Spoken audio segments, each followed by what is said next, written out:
acting straight. It's like the same John Wayne. My name is Paul James. I host English News here in the morning.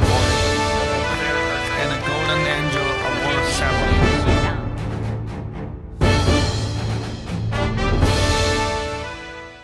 Hello, dear friends, my lovely audiences. Welcome to the East-West Show that is exclusively sponsored by Wolfers. Wolfers, the Belgian royal family designated brand of jewelry that stands for 400 years of glorious history and hand-forged by 10 generations of the master craftsman, which stands for a testimony to the spectacular and share of the royal glory. And that brings us to the show today. Today, our subject is the homelessness, the long-time headache, the homelessness. However, the homelessness today, the subject is versus a recall of Mayor Eric Garcetti. All right, so today with me in joining discussion is my dear friend, Mr. Joe Gardner. Mr. Joe Gardner had been the police officer for 27 glorious years with the Santa Monica PD. Right after retirement, he picked up some community work job, working for the homeless people, working for the needy families, needy people, and still on it. And he has a project in the Inland Empire, that area, which later I'm going to check with him about the status. So Joe, welcome to the show. Thank you, Jack, and hi to your audience. All right. And being an activist, I know that how you feel, how you are informed about the status quo of the homeless issue of LA as a county, please.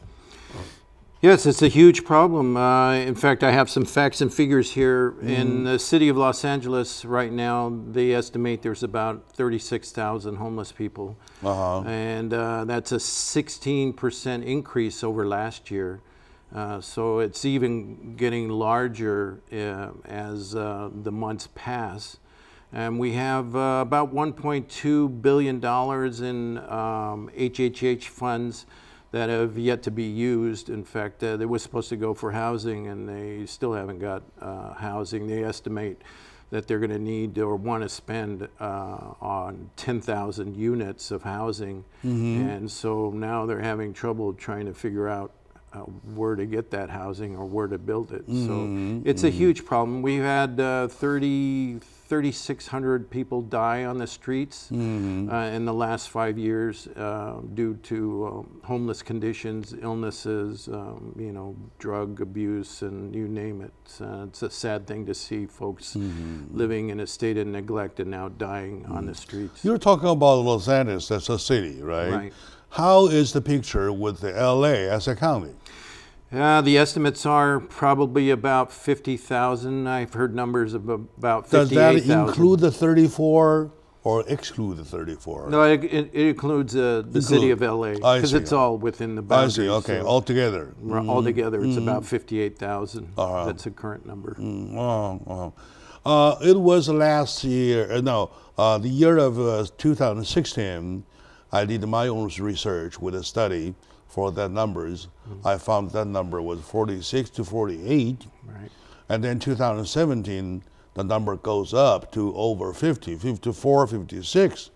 And number 2018, it goes down a little bit because some efforts, such as the efforts at the downtown Los Angeles area, such as the effort with other cities in the Los Angeles County.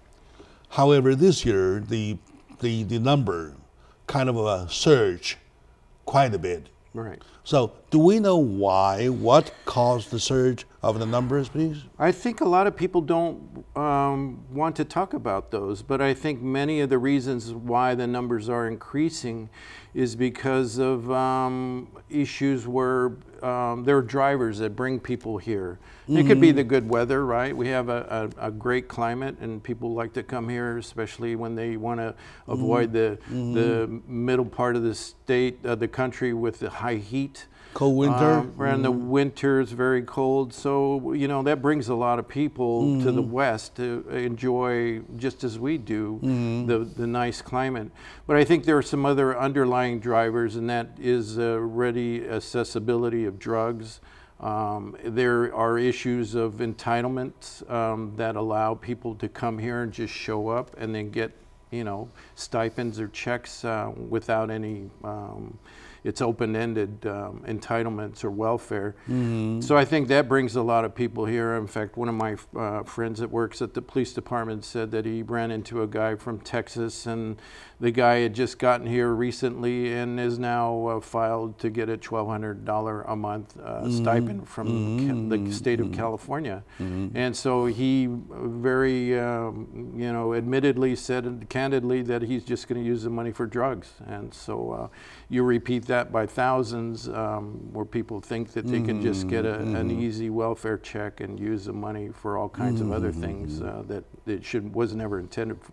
I think that's a big factor. Honestly, that could be a factor. For example, the weather, right?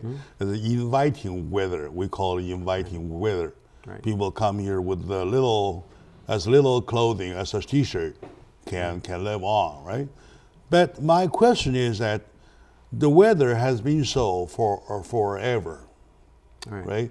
It's not a all of a sudden factor, right? Right. And it's been 100 years whatsoever, LA has been having this weather.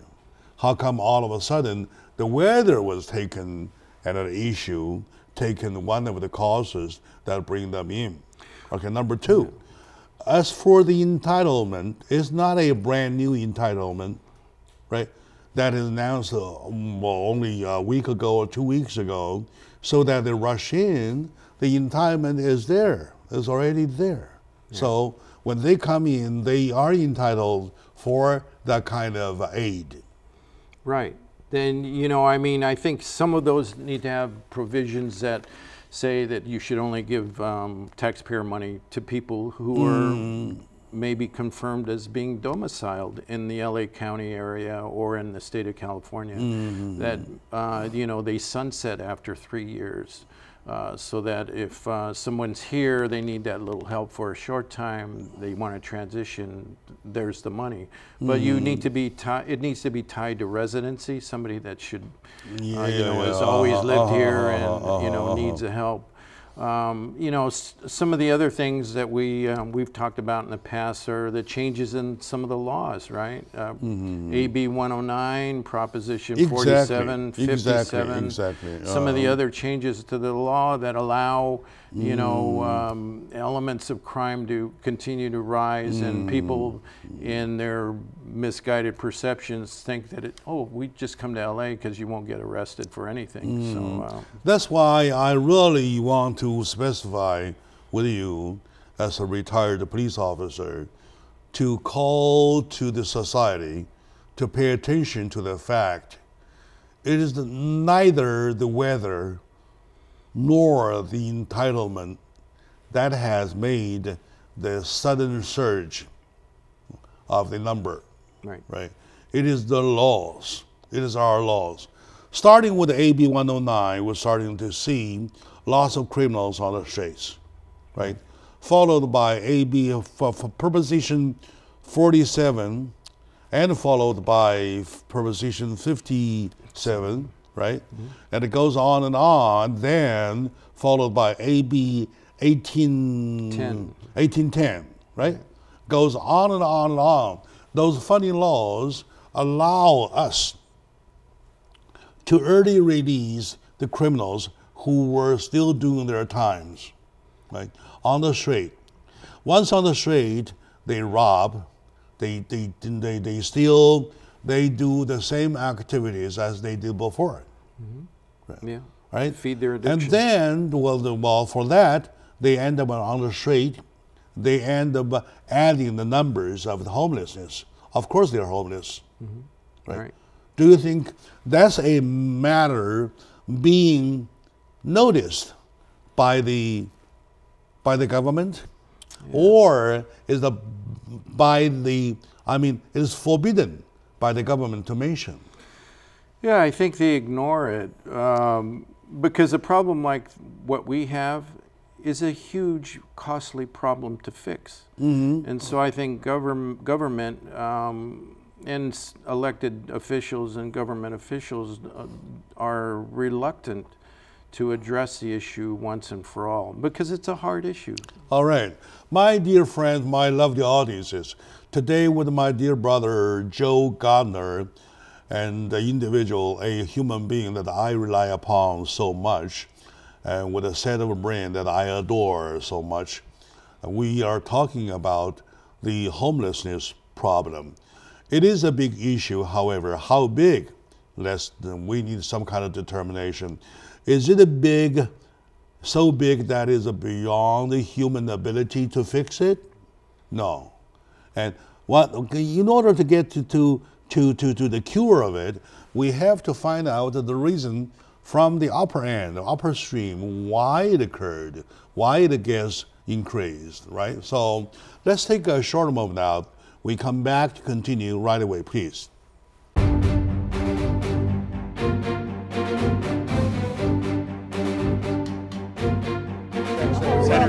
Everything is expected and straight. It's like it seems wrong way. My name is Paul James. I host English news every morning. And a golden angel award ceremony.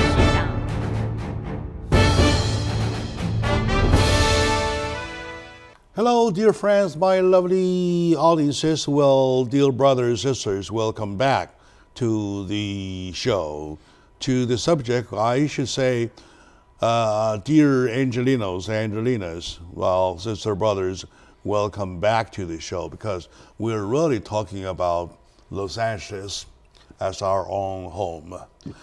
This show is exclusively sponsored by Wolfers, the Belgium royal family designated brand of jewelry that stands for testimony to the spectacular and the share of the royal glory. So, to the issue, Joey and I, we were hanging on to the point that it is not the weather that caused the increase, sudden increase, because the weather is inviting. Well, the weather has been inviting ever since history. Why it caused a surge only this year, right? And the entitlement has been there ever since they made the entitlement. So it is not that either. There is one thing, one whole area that we fail, the government failed to point out, or the government is forbidding to point out, is that our laws are helping it. Right. So, okay, with the AB 109, you agree with me, right? Oh, yes, definitely. And you could talk to just about any law enforcement officer and they'll tell you, since AB 109 is kicked in, we have, thousands and thousands of criminals on the street that really shouldn't be on the street. Prop 47, decriminalized drug offenses. You can't even get a person into the court system now because they just get a ticket and they're told to show up in 30 days. And of course, what does a person who's on drugs do? They don't show up. So you repeat that thousands of times and you have people who should be in the system, court system, maybe taking an opportunity to be sent to rehab. They never get there. It's just a turnstile justice system. And they're not even in the turnstile. They just get a paper. In a normal situation, when ignoring the court order itself is a crime. Right. Now that versus the fact that the criminals were released already on the street, though, and to ignore a court order, to fail to appear to court, is no longer taken care of. So offend after offend after offend, the law loses the power. Yes. This is the one hand. On the other, when the law loses the power, when the criminals are being released on the street, though, there is much more freedom to them to commit crimes or whatsoever. And then, of course, as a whole, bunch of them becoming homeless. Right. Right? Right. Okay. And at least we can confirm that number one, starting from AB 109 all the way to Proposition 47, 57, AB 1810, or 1816. There's another one. Altogether made the situation. Right. All right? Okay. Now, there's another saying. As recently, I had this show with a friend of mine talking about the same issue. The rent increase. The failure of rent control has played another factor. So do you agree or do you not agree with it? I don't know. I really don't think that has a huge impact on the homeless population, because what you're talking about is a population who wouldn't be able to stay in a housed or shelter situation and maintain that over a period of time anyway, because of the underlying conditions they have. Yeah, I recognize that we have far more people than we have houses, but I don't think that, and there were a lot of people who push that idea, that concept that it's all about shelter. I agree that we should have supportive shelter housing that's tied to services, but I think we need to really dig further and get to that underlying issue of addiction and mental illness. Sure. Now that we are on the subject, on the focus of the causes that lead to the increase of numbers, right?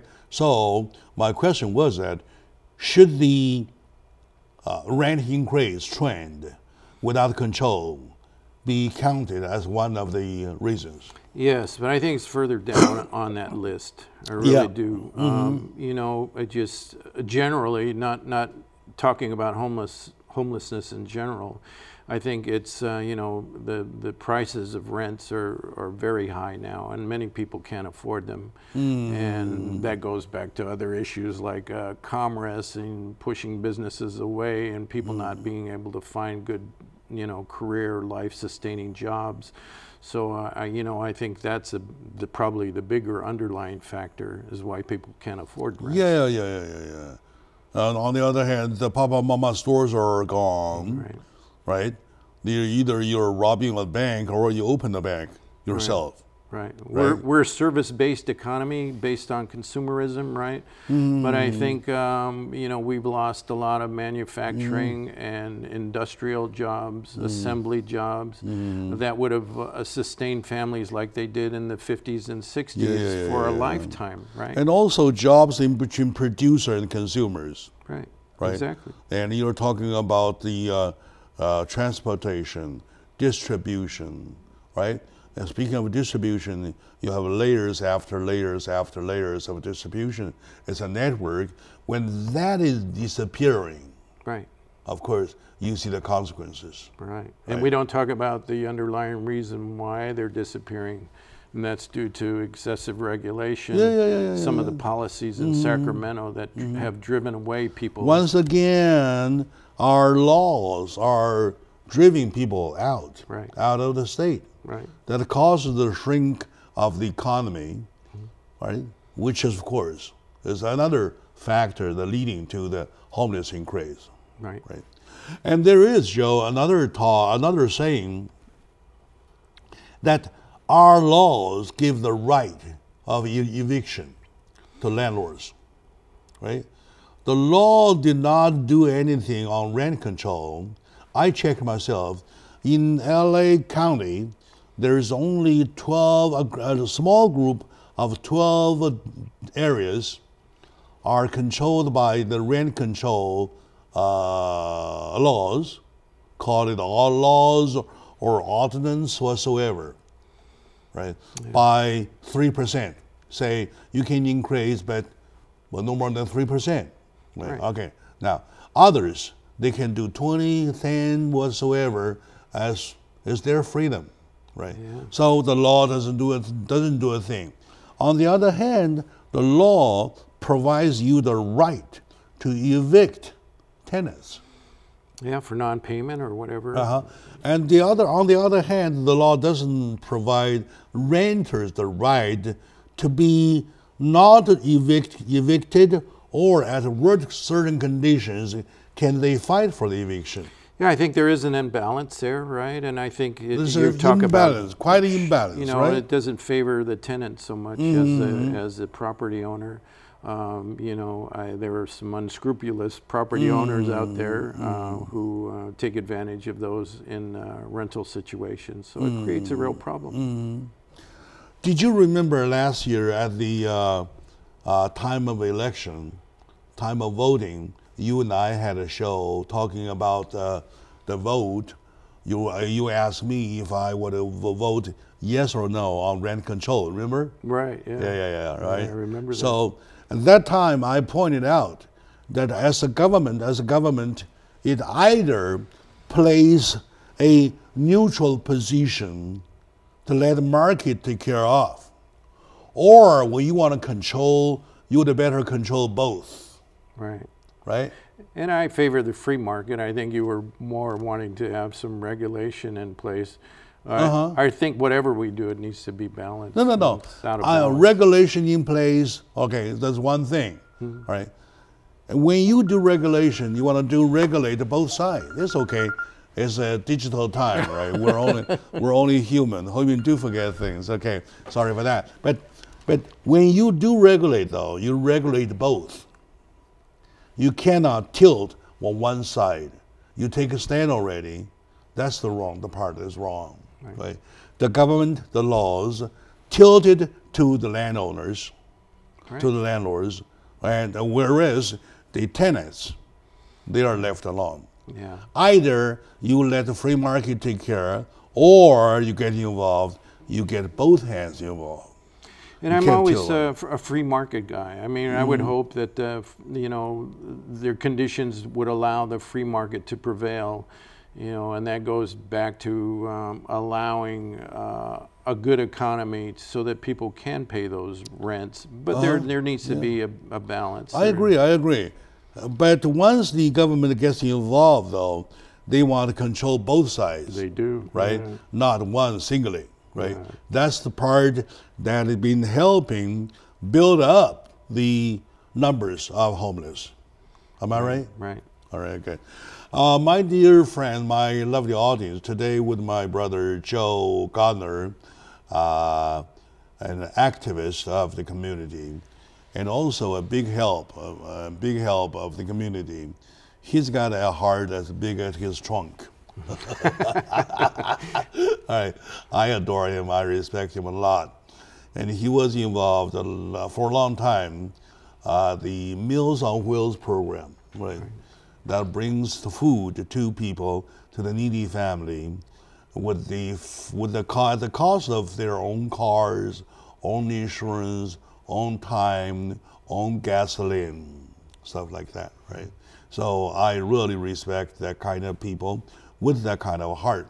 So with him, he and I, we were talking about the homeless issues. It looks that we are on the tie of a very, very, very bad thing, and yet, and it comes to a conclusion almost, those who can do something are not doing anything.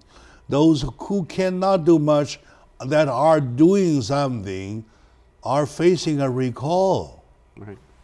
Things are getting, well, crazy. Let's take a moment out. We come back, we talk about the recall part. Be with us.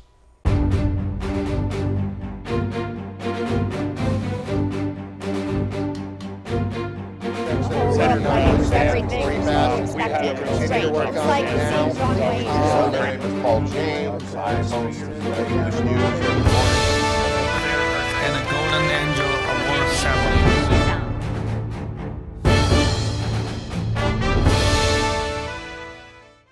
Hello, my dear friends, my lovely audiences.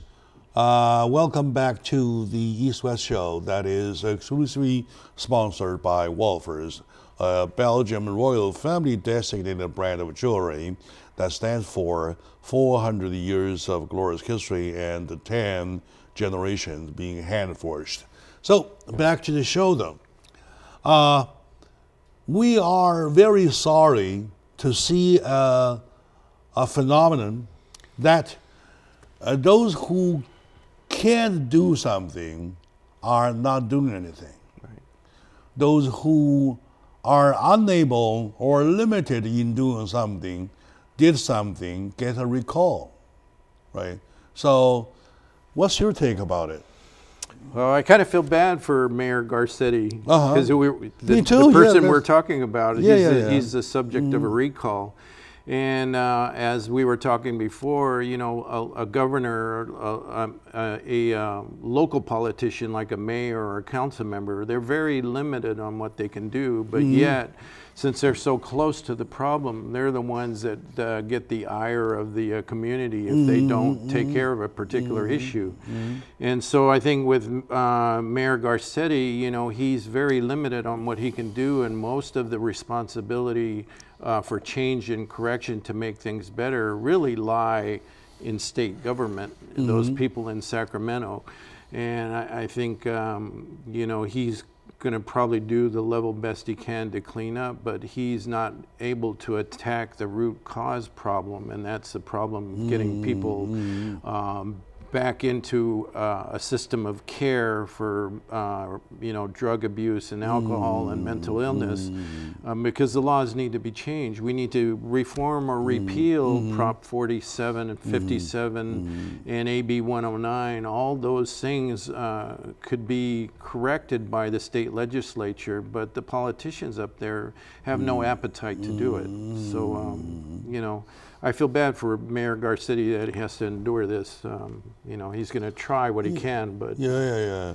Looking at right now, when I say in any comment about Mayor Garcetti, I should be honest with you that the homeless issue is only area that he did it so great. He did it so gloriously, so great, that lots of people support. And for that part, he is being recalled. What does that mean to you? I think people are very angry. I mean, Yes. the bottom People line is are you have very a, angry. yeah, you have a community that is up in arms, and people in that community really want to see change. And I think their anger or desire to change is misdirected at the wrong person. They really should be going further up the coast to Sacramento. So it's understandable. They should expect that their streets be clean and free of disease and wasteful matter all over the bay, because it's washing down to the ocean. It's a public health concern, and I think at the local level they can do more, but you got to get at the underlying issue, and that's getting some of these folks off the street into care. And until we reform the laws and change things, those people are just going to sit on Skid Row in tents, creating the same problems that they do today.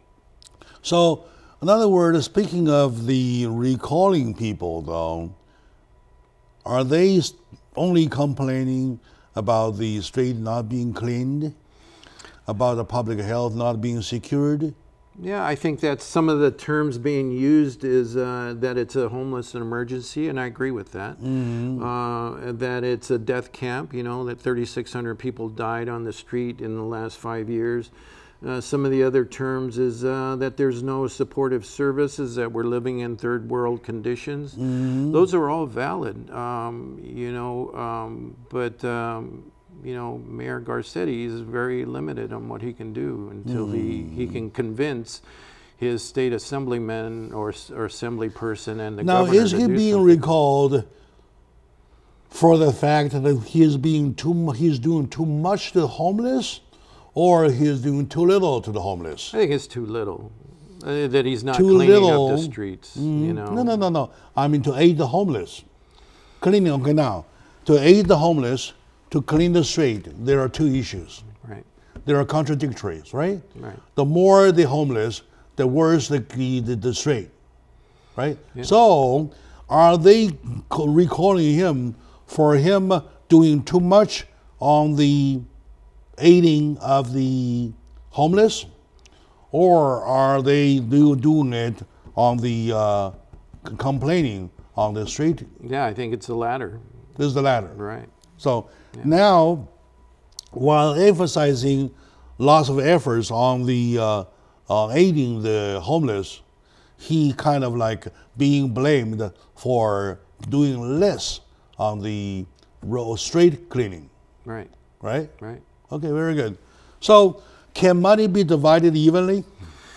It can be, but I think it's going to take some energy, some powerful movement to put the money really where it belongs. And I'll illustrate a point for you. Ron Galprin, the city's controller, said that the governments own about 14,000 properties in the county of Los Angeles. City of Los Angeles has about 8,000 or 7,000 properties that are being underutilized. Some of them are private properties, but many of them are government properties. Some are even lying vacant.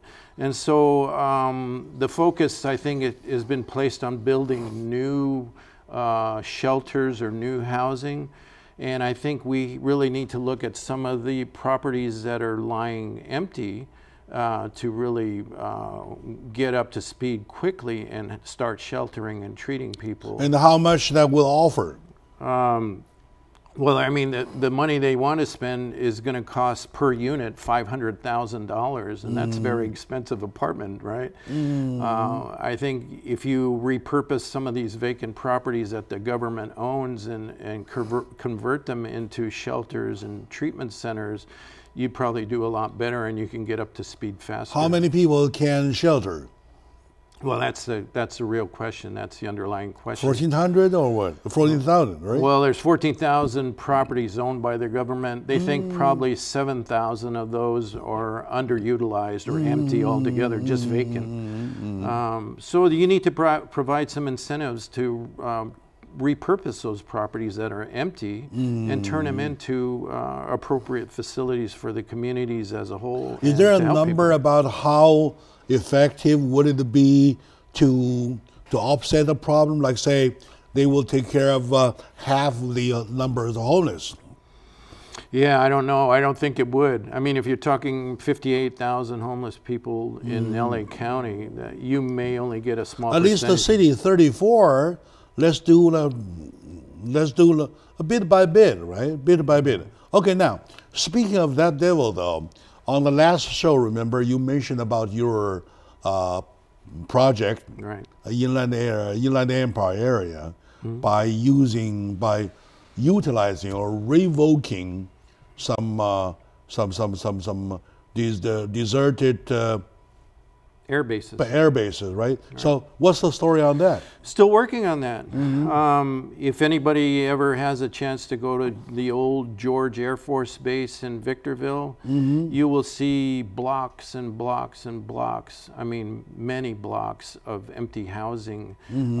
Some of it's very dilapidated, needs to be rehabilitated, and some of them may not even be able to be rehabilitated, but they offer potential.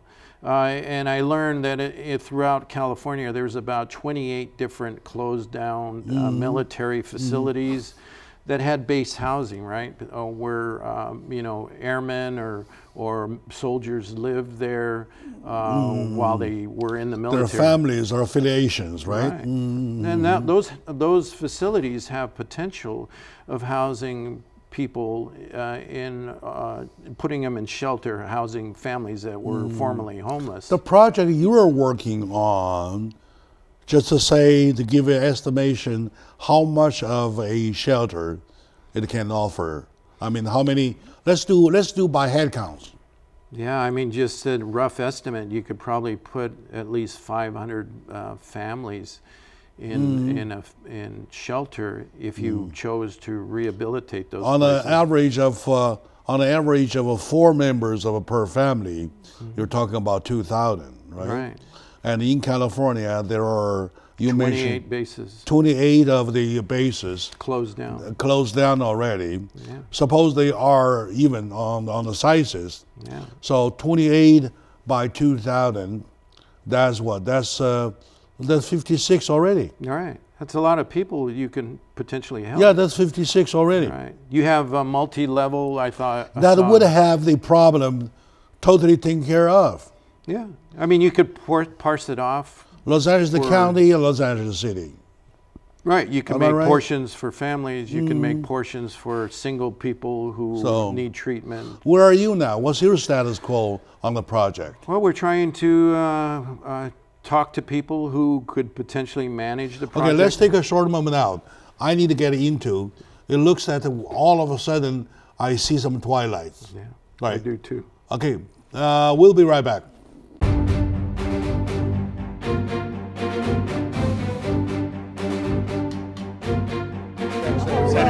Everything is expected and straight. It's like the same John Wayne. My name is Paul James. I host English news and And a golden angel award ceremony.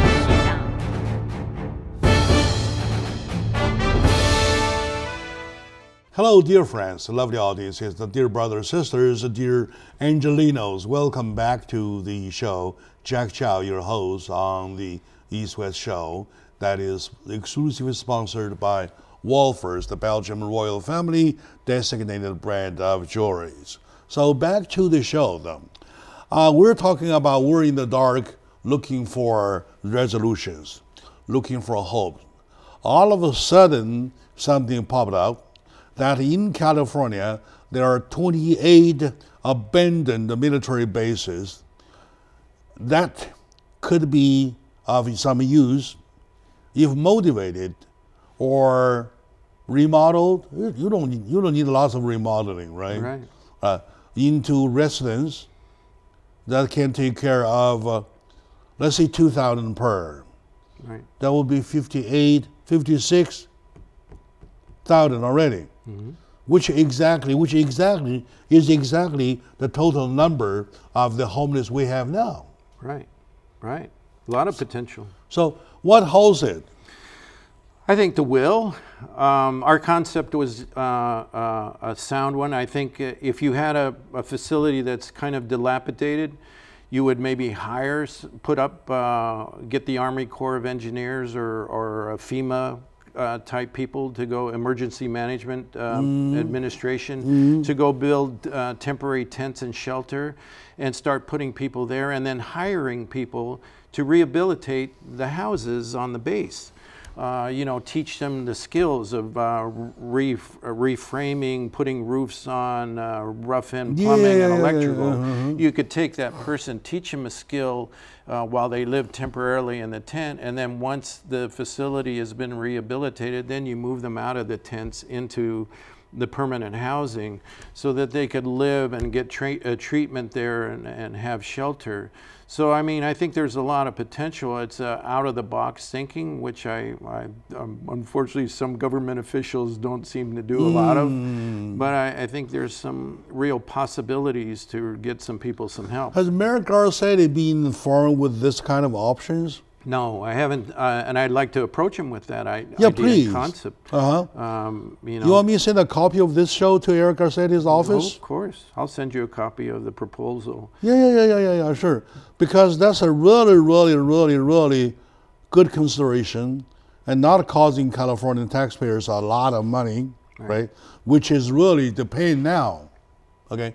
But do you have, or do you roughly have, kind of like estimation about the cost of reviving the 28 air bases? Well, I think, you have to acquire the bases from the government, so I don't know what the process is. And in fact, Ron Galperin in the city of LA was saying that, approaching the city and saying, we have this viable project, the city may allow a short-term lease or movement of the property to the nonprofit that would manage that. So I think it's just a matter of selling a good program, and if the government sees that it's viable, they may just give it to that nonprofit to start up. So I think there's an opportunity there. Yes, either acquired, make some acquisitions with some kind of a good deal, right? Or the government may say, okay, that's something good, and then we donate, we give it to you for a share of it, or even a share of reputation. Right. And the other part of that was to get some of the corporations like Home Depot, some of the trade unions like the plumbers and housing builders, companies that do those kinds of things, to donate the teachers, the vocational skill builders, and the material like Home Depot or Lowe's, right? They would bring the lumber and the roofing material to fix that place, and that would be a way to deduct that as a charitable donation to the community. Yeah. So I think the cost would be kind of minimal if you did it the right way. Absolutely. If somebody high enough, at some elevation high enough, makes the call, make it a call of the whole community, whereby big business like Home Depot, like other land or timber companies, right, join the party. In the meantime, universities provide teachers and trainers, right? And then somebody provides some tents, so on and so forth, and make it a project of the whole society. Right. Yeah. Right. I mean, we respond. FEMA, right? The Federal Emergency Management Administration can build shelters in days, if not weeks. The Army Corps of Engineers could, build housing and all kinds of shelters for the military. You should be able to acquire some of those talents and skills to do the same for an emergency like this. Yeah, we call it SEMA, California Emergency whatsoever, right? Okay, now, has the idea been legitimized and brought to some certain levels, at least to find out who this big guy, when I say higher enough, would the higher elevation be? Would be the governor or who? Well, we're working on that, and we wanted to bring that to the governor, and I guess he has a coalition of people who are working on homeless issues. Mark Ridley Thomas is one. There's the mayor of San Francisco, I guess, is another, who is part of this, putting together this homeless task force. So I want to bring that to them so they can look at it and say, look, maybe there's some opportunity here. So we want to talk to folks like the Union Rescue Mission, Salvation Army, and others who run big programs already, and see if maybe this is something that they could take on. In other words, if I may borrow your picture now, I'm talking about there are 56,000 of homeless altogether, including what we have, which is 34 in downtown Los Angeles. And then with your plan to reactivate or to revive the 28 military bases, right, which on the rough estimation can hold, well, say 2,000 each. That's exactly 54 or 56. Right. So it's pretty close. The problem does resolved. Yeah, partly. The other thing of that is that you have to get reforms to the law so that you can send people to those facilities. In other words, if someone in lieu of being arrested and put in jail was allowed, and if they were suitable, allowed to go into one of these programs and work their time off and gain housing and maybe an opportunity for a job, that should be the carrot, right? Because you need a carrot and a stick. Many of the homeless on the streets today will not go into shelters because there's no incentive for them to do so, or disincentive, right, to stay on the streets. Well, we really wish somebody high enough to see the potential, right? And if there's any hard cash involved, what kind of a hard cash we're looking at? Well, I think a portion of that HHH money in the LA County area.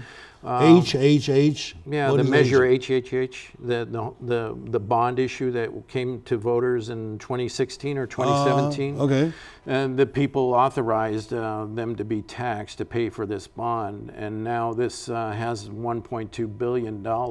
That's a lot of money.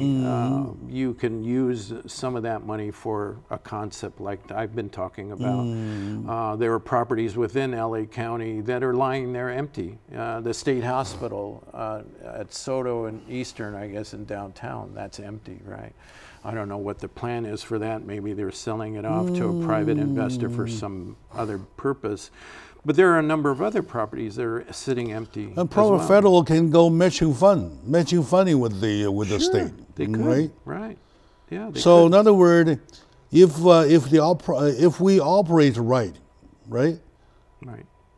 even the hard money is not a big problem. No, it's not. I don't Right. think so. As long as it's a sound concept, and I think our concept is sound.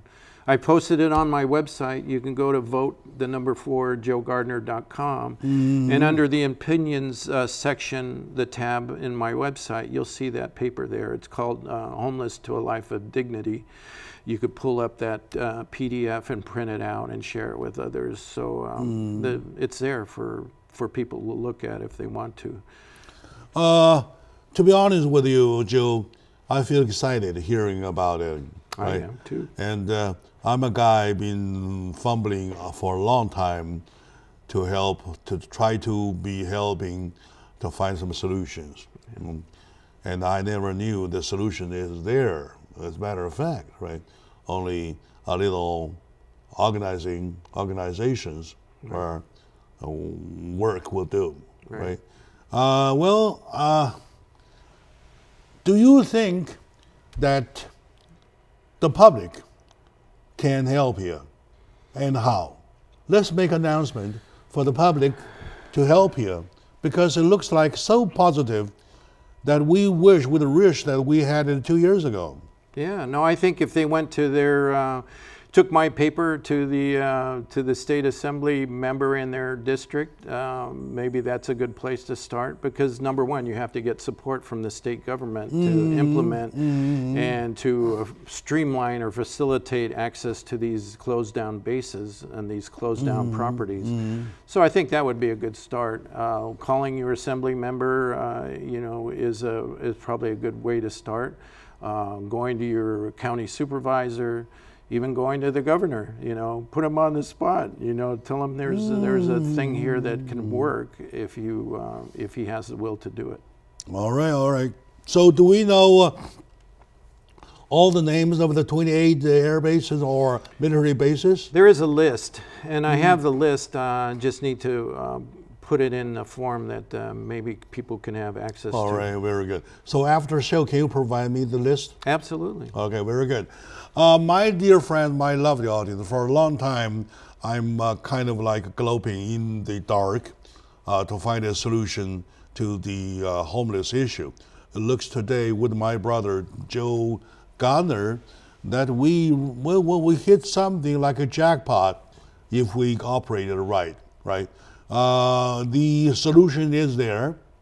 It takes some efforts, takes some time, but it will be resolved in the long run, right? So I'm very glad that we have this kind of a way out, and to that I thank you very much, and thank my audiences for watching, and see you next time. We're not done.